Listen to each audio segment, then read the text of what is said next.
Hey everyone, before we continue the segment, don't forget to subscribe, like, dislike, leave a positive comment, leave a negative comment. I don't care. Thanks for watching, and now on to the program. Welcome back to part 3 of this episode of the Table Talk session, being the first episode I'm doing solo, breaking down this article titled Technate, Ohio. We're just going to jump right back into it. I won't give like a recap of what we already done. I'm kind of just run through this. So first time I'm doing this, this a breakdown video of, something that, I find interesting, something that can affect me directly, something that, is educational, something that, relates to a lot of what's been going on in the world recently. So let's just get back right into it. In addition, as a private corporation, JobsOhio is not required to show how the funds it takes in from the liquor tax are spent. It also oddly pardoned the delinquent loans tied to a massive state bribery scandal. See the next section of this article. And has been tied to other scandals, such as the involving former Ohio State University President Ted Carter. The large incentive package of taxpayer Ohio money JobsOhio has awarded to corporations ultimately come down to a large corporate welfare scheme that is directly financed by regular Ohioans. Currently, JobsOhio is chaired by the corporate lobbyist closely tied to current Ohio Governor Mike DeWine.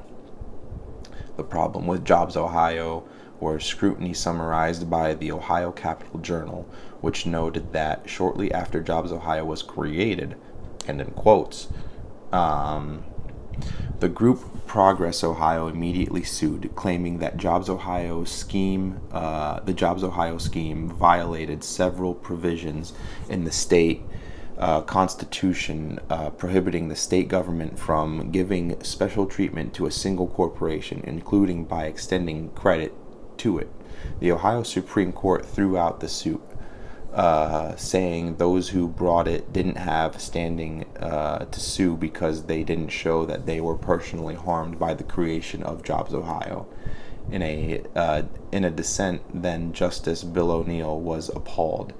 Hundreds of millions of dollars in public funds are being funneled into a dark hole to be distributed without public scrutiny, and the highest court in the land is looking the other way, he wrote. The Supreme Court of Ohio is the last house on the street, and passing on this case is an I gotta sneeze.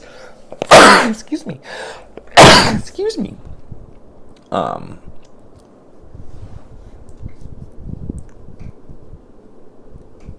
Abdication. And passing in this case is an abdication of our duty as protectors of the Constitution. Good for you, Justice Bill O'Neill. Way to strike that down. Today, JobsOhio is another node in the largest iteration of the model first development by Wexner and Kessler in the Columbus region. Corporate-controlled public-private partnerships in each region are now partnered with JobsOhio, which funnels what was once public money with zero transparency into the hands of corporations doing business in the state. While these incentives are often framed as essential to job creating, research has shown that in about 75% of cases, the incentives package, like those developed by JobsOhio, would not have influenced the company's decision to settle or expand in the state. JobsOhio was notably created by legislation signed into law by former Ohio Governor John Kasich in 2011. That year, Kasich brought on venture capitalist Mark Kvamme to get JobsOhio off the ground. Kvamme was a veteran of Sequoia Capital before moving to Ohio to co-found the VC firm Drive Capital. Kvamme had donated $1.35 million to Kasich's, I forgot how to pronounce this word already, campaign prior to Kasich choosing him to set up JobsOhio. Kvamme's more recent activities include including those directly linked to New Albany Company, are discussed in detail in the next section. There's a video of here, I think, of that. That's Kasich. Gosh, it feels like so long ago John Kasich was the governor of Ohio. In addition to the donations,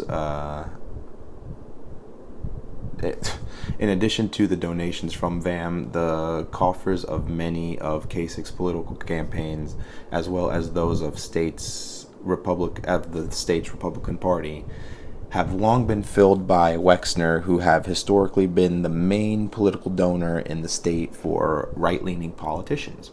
However, Wexner also donates to Ohio Democrats. Kasich also received 35 gifts from Wexner in 2010, the year before he created JobsOhio with Kvamme. But Kasich declined to disclose the nature of those gifts. In addition to those ties, Kasich also tapped Wexner directly in 2013 to aid the state's marketing effort to businesses based elsewhere. According to reports, Kasich compared asking Wexner for help in this effort to a quarterback getting advice from Super Bowl champion Peyton Manning. When asked about Wexner's ties to Epstein and why it not hampered Wexner's businesses in New Albany, Kasich responded that it was because New Albany operates at the speed of business. Notably, a few years later, in 2016, longtime Jeffrey Epstein associate Gwendolyn,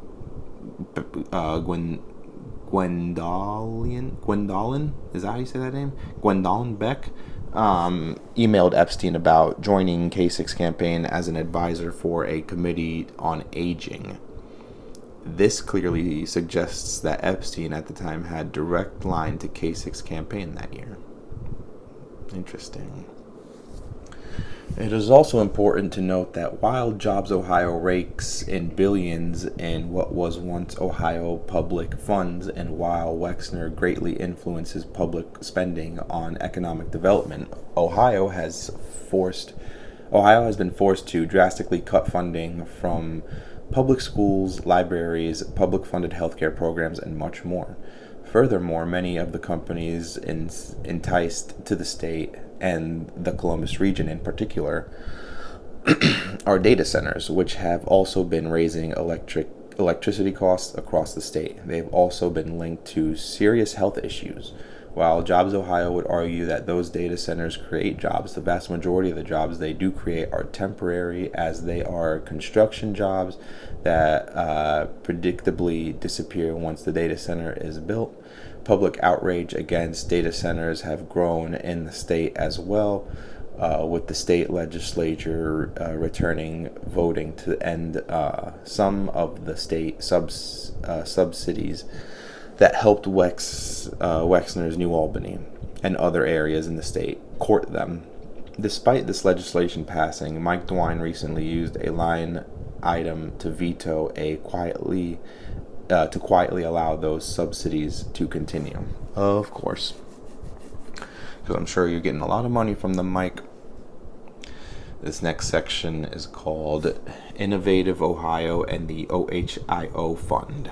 God, dudes, so many fucking names, so many shell companies, so just constantly just hiding their tracks, constantly making it seem the name, the OHIO fund, philanthropy, blah blah blah blah. Dude, no, the philanthropy just comes off as bogus. It doesn't matter at this point.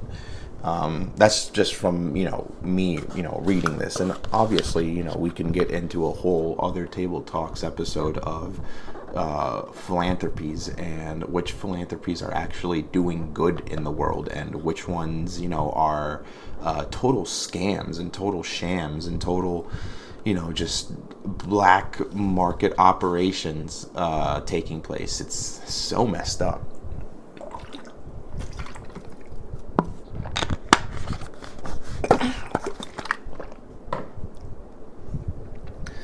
As Kasich was leaving the governor's office on January 2019, he signed off on the creation of a new government agency called Innovative Ohio. His successor, Mike DeWine, and his Lieutenant Governor John Husted both of whom have been heavily funded by Wexner. Obviously, I literally just said that a moment ago, and they just mentioned it now. It's like I'm psychic. Heavily funded by Wexner, oversaw the agency's effort to modernize the state of Ohio's public services. Not unlike the pitchers for JobsOhio and related groups, the rooting of Ohio Public Services to be as digitally focused as possible was deemed necessary in order to make the state attractive to outside business. In April of 2019, Mike DeWine issued an order forcing all state agencies, boards, and commissions to adopt the use Innovate Ohio. The initial board of Innovate Ohio included Mark Kvamme, who had helped create JobsOhio, was as well as Ohio businessman turned Ohio Senator Bernie Moreno, and venture capitalist and current Vice President J.D. Vance. Moreno's campaign, financed in part by Wexner, was notably dogged by accusations that he used his position on the board of Innovate Ohio to boost the blockchain company in which he had held a large stake. Other notable funding members of the board of Innovate Ohio include the head of U.S. intelligence and defense contractor Thiel, whose Columbus area facility was the alleged source of the anthrax used in the 2001 anthrax attack. That's crazy. That's insane. Vivek Ramaswamy, currently running to be the new governor of Ohio after DeWine, also joined the board of Innovate Ohio after its founding. As part of the mandate, Innovate Ohio laid the infrastructure for and then established digital identity via the OHID system for every Ohioan hoping to access state public services. These billionaires, man, just always coming together, figuring out how they can just, do things that don't actually, benefit the greater good. Just benefiting themselves. Innovate Ohio's advisory board is currently chaired by Fallon Donahue, who co-founded Nari Capital, which current U.S. VP J.D. Vance and former Mithril Capital partner Colin Greenspan. Mithril is closely linked to tech billionaire Peter Thiel, classic, whose deep ties to Epstein have been further illuminated by recent releases. Vance is also a Mithril alum, and Thiel played a pivotal role in launching his political career. Naria has invested heavily in Vivek Ramaswamy's Strive Asset Management, which has also received funding from Cantor Fitzgerald, whose longtime head Howard Lutnick is the current Commerce Secretary under Trump. Lutnick's sons are currently running Cantor. More names, more people involved. Just the list keeps getting longer and longer. It's like a rabbit hole that never ends. How much longer of this do we have? Jesus Christ, dude, so much. Oh my God. Dude, so many parts are going to be needed for this fucking episode. Jesus Christ. Okay, anyways.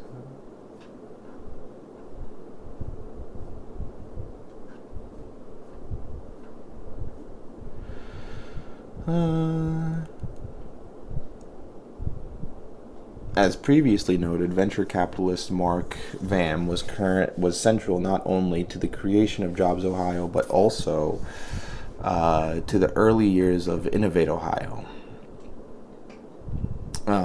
Prior to moving to Ohio while at Sequoia Capital, Kvamme was one of the earliest backers and board members of Reid Hoffman's LinkedIn, and has invested alongside Hoffman on other companies. Hoffman has since become infamous for his ties to Jeffrey Epstein. Classic. The firm that Kvamme co-founded in Ohio, Drive Capital, received $50 million from Ohio State University for one of its funds. Reports suggested the controversial decision to put so much of OSU's funds into Drive Capital was related to Kvamme's ties to Kasich as well as John Gee. At the time, Gee was serving as a member of OSU's Board of Trustees while also serving as director of Wexner's The Limited. Gee had also taken Wexner's spot on the board when Wexner stepped down in 2012. OSU is also heavily funded by Wexner family donations. In addition, Kvamme sat on the board of the Wexner Center for the Arts, which is chaired by Wexner.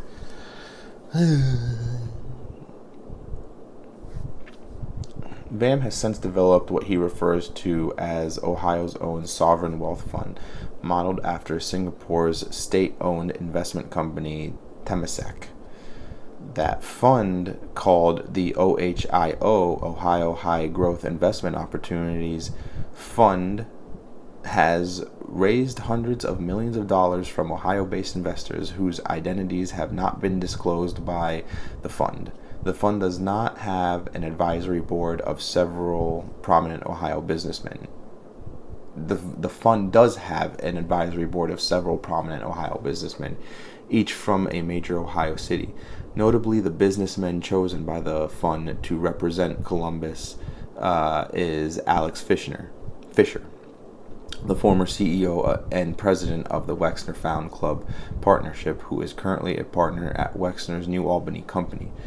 Notably, the Ohio Fund has backed a recently approved New Albany development called the New Albany Innovative Center that is marketed by Wexner's New Albany Company as one of the key incentives for business considered moving to the Columbus suburb he largely controls. In addition, the OHIO Fund's first biggest investment was to purchase a large 148-acre property roughly 12 miles away from New Albany in Sunbury, Ohio. This property is part of Sunbury Business and Technology Park. The Sunbury Business and Technology Park, soon to be home to a massive $2 billion Amazon data center, is being developed by Wexner's New Albany Company, entering another city, another town within the area, Sunbury, Ohio. So now we have New Albany and we have Sunbury. Wild. The Ohio Fund has also contributed significant sums of Naria Capital, the VC firm co-founded by J.D. Vance, co-founded by J.D. Vance. Kvamme, who created the fund, has been a major fundraiser for Vance's political campaigns. Kvamme, importantly, has his own political ambitions. That isn't the only investment that the OHIO Fund has made with ties to the current Trump administration. The fund recently teamed up with Terry Coyne, vice chairman of the Cleveland office of Newmark, to find the next Anduril to fill a large property near Columbus Rickenbacker Airport. Newmark's recent acquisitions of the land near the Rickenbacker Airport neighbors the site chosen for military contractor Anduril's planned large drone factory, discussed later in this article. Anduril was created by two figures close to Peter Thiel, as well as J.D. Vance, Palmer Luckey, and Trey Stevens. The Ohio Fund is the only member of the group of investors behind Coyne that Coyne has chosen to disclose. Newmark, who owns the land in question and employs Coyne, is reportedly on how the Lutnick family and Cantor have been cashing in on AI data centers around the country, with the Columbus region apparently being no exception. Lutnick was very close to Wexner's former money manager Epstein, who was Lutnick's longtime neighbor and also his business partner. Epstein also hosted Lutnick at his infamous island. Whew. Sneezy today. So that was the end of that section of the article. Still got a lot to go. This next section is called The Power Behind the Power. So maybe getting a little more deeper into, who else is involved in all this stuff. One second.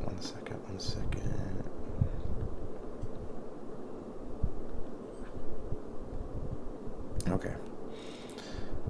Anywho. Okay, the power behind the power. The boom in AI data centers across the United States has also spurred a renaissance in nuclear power as data centers continue to drive the country's surging power demands. Ohio is, of course, no exception. However, unique to Ohio is the fact that the state's largest corruption scandal ever is intimately linked to the state's nuclear power industry and those seeking to further expand the Silicon Heartland. Interesting. In July of 2020, 5 Ohioans were charged with racketeering in what has been described as likely the largest bribery money laundering scheme ever perpetrated against the people of the state of Ohio. The scandal led to the arrest of the then Ohio House Speaker Larry Householder, Ohio Republican Party Chairman Matt Borges, Ohio Householder's advisor Jeffrey Longsreth, and 2 Ohio-based lobbyists, Neil Clark and Juan Caspedes. The 5 men were found to be complicit in distributing bribes to members of the House in order to pass a controversial law that led to the bailout of 2 aging nuclear power plants and 2 coal power plants paid for by utility ratepayers. For an example being regular Ohioans paying utility bills. The 2 Ohioan nuclear power plants, Perry and Davis Bess, received a $150 million per year subsidy due to the passing of this law, known as the House Bill 6. The 2 nuclear plants central to this scheme were owned by Energy Harbor, which was previously known as First Energy, the very company found guilty of bribing Ohio officials in order to ensure their hefty bailout. Was not aware of this. Central to the bailout was the successful campaign by Larry Householder to take his position as the Speaker of the House. Householder had secretly controlled the 501c4 nonprofit called Generation Now, in which First Energy had funneled around $60 million between March 2017 and March 2020, according to U.S. Attorney David DeVellers, I think that's how you say it. According to U.S. Attorney David DeVellers, who charged the 5 men, there was no mistake. This is Larry Householder's 501c4 reporting from NPR in July 2020 stated that DeVellers had alleged that the money from the scheme was spent to the deterrent of other political candidates and the people of Ohio. The prosecutor claimed that members of Householder's enterprise used those payments for their own personal benefits and to gain support for Householder's bid to become Speaker. So I guess this is what the section means by saying, the power behind the power. Something must have happened prior to Wexner being able to, think of the idea to bring all these tech billionaire data centers to the state of Ohio. I take that back because this, obviously this scam happened in the late, well past, Wexner, having any sort of plans to do this. This incident probably made Wexner have a light bulb pop into his head. I can bet that that Wexner, was pretty excited to hear, that this situation was going down.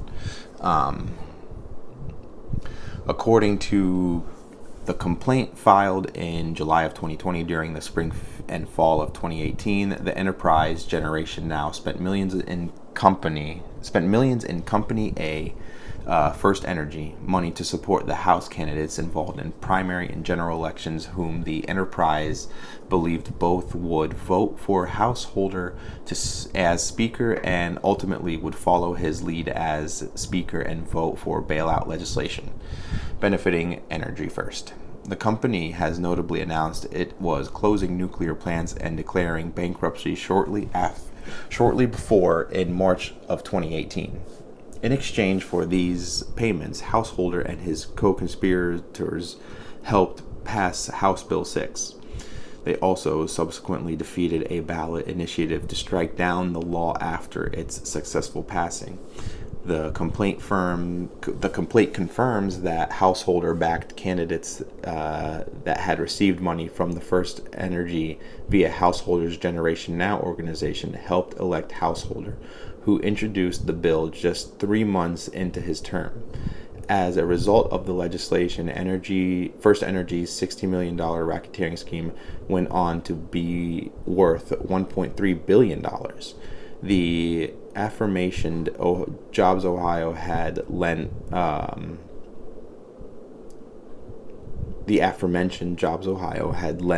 First Energy $12 million in 2015, but oddly chose to forgive the two loans early years later. Crazy. It just goes to show shady business that happens in elections too. You know, we can talk all we want about election fraud and stuff like that, but you know, the situations of election fraud that have taken place are not just, you know, there's a whole iceberg of it. You know, what we've heard about election fraud on, you know, mainstream media within the past, 2 decades or so have just been surface level, tip of the iceberg situations. There's so much more that goes on with people in office and how they got there, and, you know, being involved with, you know, private individuals and figuring out ways to get money from those private individuals that, you know, surpasses the law and whatnot. So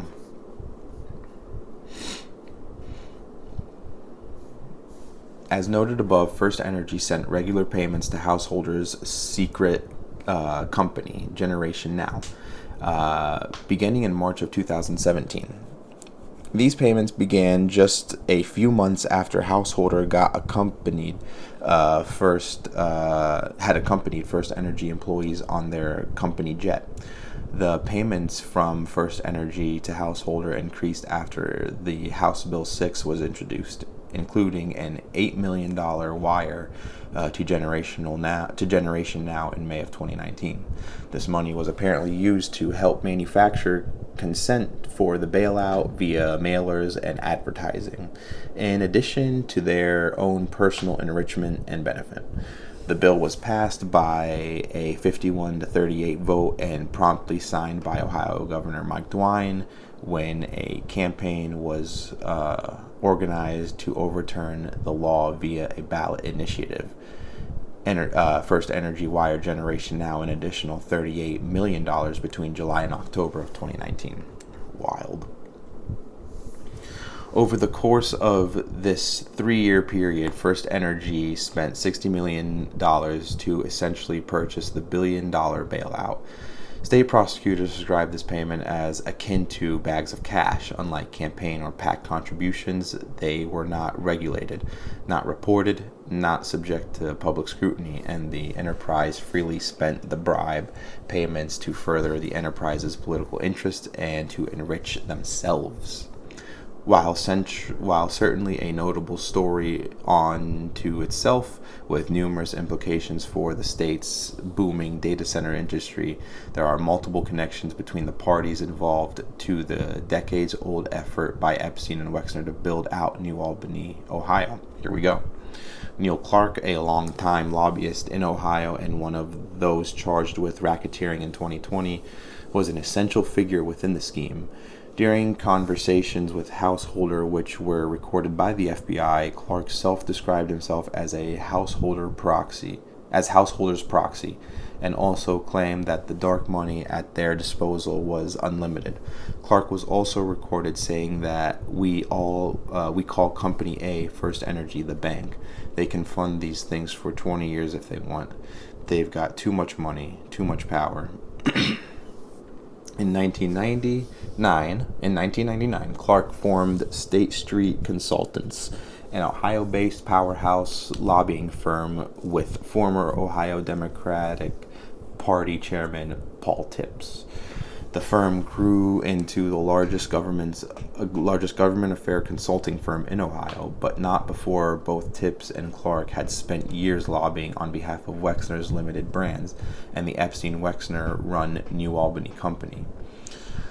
During this period, Wexner was working with the lobbying firm The Success Group, to be discussed later, in addition to Tips and Clark to persuade the Ohio legislature in 1990 to put an amendment to an unrelated bill that in essence allowed his company, the New Albany Company, to create its own government within the development.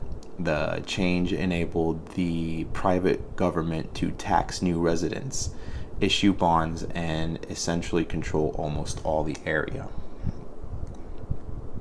In 1992, Wexner sought an amendment to a state law preventing his golf course, the New Albany Country Club, from reapplying for a liquor license during a 4-year wait after previously being denied said license.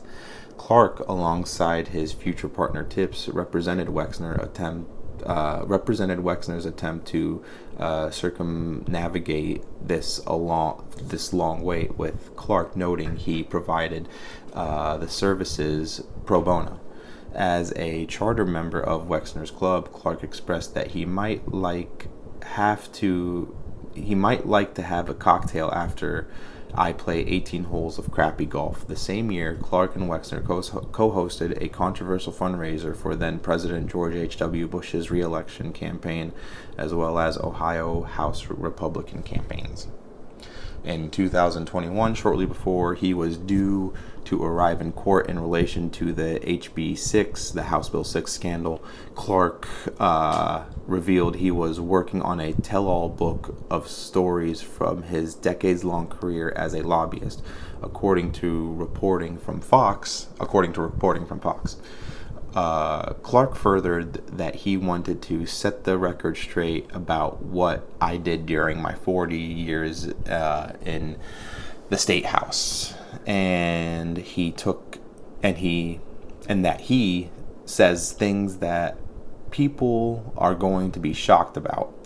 He told reporters the book was near publication in February 2021. A month later, in March 2021, Clark was found dead from a bullet wound to the head in a wooded area near his Florida home. The death was quickly ruled a suicide by local authorities. Sadly, Clark was not the only person tied to the scandal who would be found dead by suicide. Dude, not a coincidence. He didn't die by suicide. I'm making that claim right now. He did not die by suicide, and whoever else did die by suicide did not die by suicide. What's that saying? The cat calling the kettle black or something like that. I don't know. Anyways, onward. In April 2024, the former chair of Public Utilities Commission of Ohio, PUCO, Sam Randazzo, was found dead in Columbus, Ohio. Randazzo had spent years leading the charge in Ohio to deregulate the energy grid before forming the Sustainability Funding Alliance, a corporation that had received payments from First Energy in January 2019. The morning Randazzo was supposed to check in with the court, his body was found hanging in a building he owned. Previously, Randazzo had pled not guilty to 22 state and 11 federal charges relating to his role in the House Bill 6 scandal. According to reporting from NBC, Randazzo was accused of taking a $4.3 million bribe from Energy First's ex-CEO Chuck Jones and ex-senior vice president Michael Dowling in January of 2019 for consulting services related to writing parts of the law that would send millions of dollars in subsidies to Energy First. Randazzo had been appointed by PUCO by Governor Mike DeWine in 2019, shortly after accepting the payment from Energy First. He became PUCO's chair in April 2019, the same month that the House Bill 6 was introduced. According to the Ohio Capital Journal, Randazzo had received a total of $22 million in consulting fees from First Energy, including $4.3 million in 2019. That same year, in November 2019, Randazzo and PUCO issued a new order for which granted First Energy a major win that would have been worth hundreds of millions of dollars. In 2021, DeWine came to Randazzo's defense when links of surfaced between Randazzo and Energy First. Randazzo was not the only person appointed. Randazzo was not the only personnel appointment made by Governor Mike DeWine involving one of the major players of this scandal. In January of 2019, at the onset of the House Bill 6 introduction, DeWine appointed Dan McCarthy to serve as his Director of Legislative Affairs. McCarthy had founded a 501c4 entity called Partners for Progress in 2017, which Energy First used to funnel money during their bribery scheme related to HB 6. According to reporting from Cleveland.com, McCarthy's Partners for Progress revealed $5 million from First Energy in 2017, and over the next several months distributed $1.2 million of that money to organizations working to elect householders as Speaker, including the aforementioned Generation Now. The group later spent millions funding ads and taking other steps to pass House Bill 6. Another board member for Partners for Progress was Mackenzie Davis, who worked with McCarthy while he was president of the Success Group. McCarthy had left the Success Group to join Dwight's administration. As it relates to the power nexus in Central Ohio, the Success Group had previously worked for Wexner's The Limited in the 1990s, in addition to the Ohio Electric Unity Institution, the Ohio Coalition for Customer Choice in Electricity, and military contractor TRW. Tangentially, I don't know how to. Again, another word that I have never said before. Sorry, I'm stupid to most of you. TRW had acquired Cam Grease in 1965, the latter being a firm managed by Douglas Sims Lease and founded by Lease's father. Lease became the international vice president of customer relations for TRW the same year of the merger. Lease would later go on to hire Epstein in the early 1980s and is believed to have played a crucial role in connecting Epstein to Saudi arms dealers Adnan Khashoggi and his former business partner Steve Hoffenberg. I'm gonna look up what Khashoggi, Adnan Khashoggi, because I've heard the name before. I just want to see what he looks like. Oh, okay, yeah, it's that guy. I was like, I knew like this guy was, died in 2017. I think his name got brought up on like a Piers Morgan episode or something, and that's like what triggered me to look him up at that time. So, just was curious. Notably, the Success Group was founded and chaired by longtime Ohio Democrat figure Dennis Wojantowski. I don't know how to pronounce this guy's name for sure, Dennis W., who acted as its CEO from 1984 to 2003. Dennis had previously lobbied on behalf of Sir James Goldsmith during a failed takeover bid of the Akron, Ohio-based Goodyear tire. Dennis had attempted to cover his business associations with the controversial Goldsmith by not registering Goldsmith as his client, but instead listed Hahn, Lozier, and Parks, a Cleveland-based law firm, which had hired him on Goldsmith's behalf. Dennis's association with Goldsmith in the late 1980s are certainly pundit to the Epstein-Wexner takeover of New Albany, as Epstein was apparently first introduced to this elite power nexus at Goldsmith's New York mansion in the early 1970s. Goldsmith was closely affiliated with Robert Maxwell and Rothschild banking interests, as well as a member of the organized crime-linked Claremont Club in the UK. Dennis found himself embroiled in a previous lobbying scandal with Wexner, which came to the light in 1995 when the Ohio lobbyist hosted dinner parties at his home where he illegally distributed $500 checks to state legislators for 6 subsidiaries of the Limited. Previously, while a state representative, Dennis had chaired the Citizens Commission on Nuclear Power in Ohio and was a key figure in the 1970s effort to amend the method of how electricity utility companies calculate their rate base. These scandals and their players have direct implications on the future of Ohio's data center growth, and perfectly illustrates how a small group of businessmen and lobbyists can commandeer local and state government policymaking.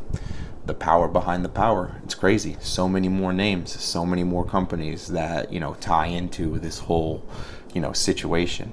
I think I'm going to call it for part 3 right here. So I'm going to cut the video and we will catch you all on part 4. Hey everyone, thanks again for watching. It means a lot. Don't forget again to subscribe, like, dislike, leave a positive comment, leave a negative comment. I don't care. Thanks again for watching. We'll catch you next time.